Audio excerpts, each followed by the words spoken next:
Terima kasih Bu, saya atas nama Hendra Nganta mau menjelaskan 3 soal bahasa Indonesia.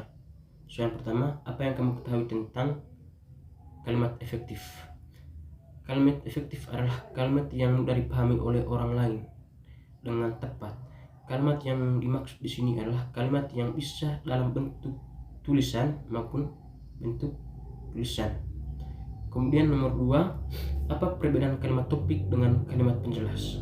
Kalimat topik merupakan suatu kalimat yang utuh atau bisa berdiri sendiri tanpa ada penghubung, baik penghubung antara kalimat maupun penghubung antara inter kalimat. Kemudian kalimat penjelas. Kalimat penjelas merupakan uraian mengenai kalimat yang akan menjelaskan atau isi rincian dari kalimat utama dalam paragraf. Kemudian soal nomor 3,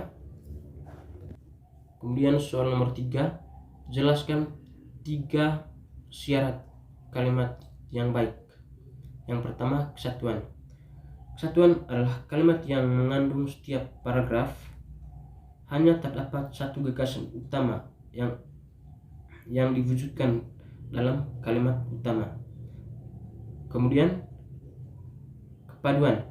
Kepaduan merupakan kalimat yang saling berhubungan satu sama lain secara padu, tidak berdiri sendiri dan terlepas satu sama lain.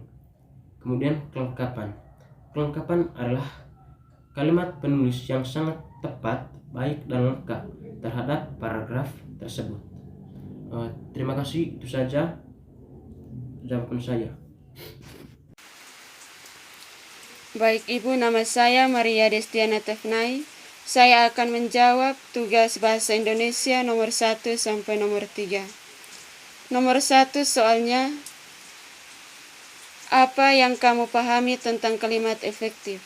Saya akan menjawab, kalimat efektif adalah kalimat yang mempunyai kemampuan yang dapat menimbulkan suatu gagasan atau pikiran dalam menyampaikan suatu pesan atau perasaan sesuai dengan pemahaman yang efektif pada saat berbicara atau menuliskan sebuah kalimat efektif berdasarkan syarat-syarat yang tepat. Sekian jawaban nomor 1. Selanjutnya, saya akan menjawab soal nomor 2. Nomor 2 soalnya adalah bagaimana perbedaan kalimat topik dan kalimat penjelas. Saya akan menjawab, kalimat topik adalah ide pokok dalam gagasan utama yang menjadi dasar pengembang dalam sebuah paragraf. Sedangkan kalimat penjelas adalah gagasan-gagasan pendukung yang berfungsi untuk menjelaskan gagasan utama yang biasa dinyatakan oleh lebih dari satu kalimat. Sekian jawaban nomor 2. Selanjutnya saya akan menjawab soal nomor 3.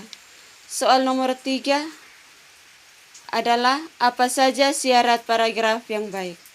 Saya akan menjawab, syarat paragraf yang baik dibagi menjadi 3 bagian, yaitu yang pertama, kesatuan adalah suatu gagasan utama diikuti oleh beberapa pengembang atau penjelas. Yang kedua, kepaduan adalah penggantian, pengulangan, penghubung antar kalimat. Yang ketiga, kelengkapan adalah berisi kalimat penjelas untuk menunjang kejelasan kalimat topik. Sekian jawaban nomor 3. Terima kasih. Selamat siang Ibu, perkenalkan nama lengkap saya Maria Claudiana Ranivia dari Prodi PGSD kelas 2021G akan menjawab pertanyaan dari tugas Bindo yang pertama. Apa yang kamu pahami tentang kalimat efektif? Jelaskan dengan bahasamu sendiri. Kalimat efektif adalah kalimat yang mewakili gagasan, pikiran, ataupun perasaan penulis dalam menyampaikan sesuatu, sehingga pembaca dapat merasakan apa yang dipikirkan atau yang dirasakan oleh penulis. Sekian jawaban dari nomor 1. Pertanyaan selanjutnya, bagaimana perbedaan kalimat topik dan kalimat penjelas? Jelaskan menggunakan bahasamu sendiri. Kalimat topik adalah kalimat yang berisi inti atau kalimat utama yang dibicarakan pengarang atau penulis dalam suatu paragraf. Sedangkan kalimat penjelas adalah kalimat yang menjelaskan atau yang mengembangkan kalimat topik atau kalimat inti atau kalimat utama.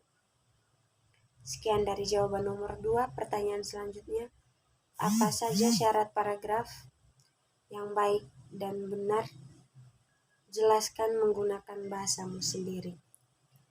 Syarat paragraf yang baik. Yang pertama, kesatuan.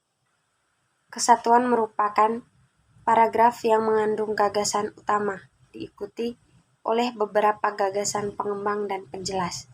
Artinya, setiap paragraf mengandung satu pokok pikiran yang menjelaskan gagasan utama agar tidak menyimpang dari gagasan tersebut. Yang kedua, kepaduan.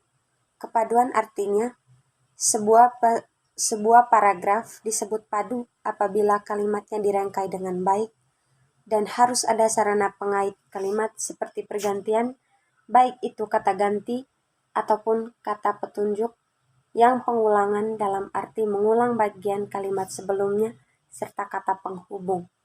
Yang ketiga, kelengkapan. Artinya, sebuah paragraf dikatakan lengkap apabila berisi kalimat penjelas yang cukup untuk menunjang kejelasan kalimat topik atau gagasan utama. Sekian dan terima kasih, Bu. Baik Ibu, selamat siang. Saya atas nama Yasinta Sari Putri Sau dari kelas 2021G akan menjawab soal bahasa Indonesia dari nomor 1 sampai 3. Soal yang pertama, apa yang Anda pahami tentang kalimat efektif? Kalimat efektif merupakan kalimat yang penyusunannya harus mudah dan maknanya disampaikan secara tepat oleh si penulis maupun pembaca. Soal nomor 2, bagaimana perbedaan antara kalimat topik dan kalimat penjelas? Kalimat topik merupakan kalimat yang menjadi suatu unsur permasalahan yang dikembangkan, sedangkan kalimat penjelas merupakan kalimat pendukung untuk menjelaskan secara terperinci mengenai satu unsur permasalahan. Soal nomor 3, apa saja syarat paragraf yang baik? Paragraf yang baik hendaklah memenuhi kesatuan, kepaduan, kelengkapan, dan urutan. Paragraf hendaknya memiliki unsur kelengkapan, yaitu memiliki beberapa kalimat penjelas yang fakta. Baik Ibu, itu saja dari saya. Sekian dan terima kasih.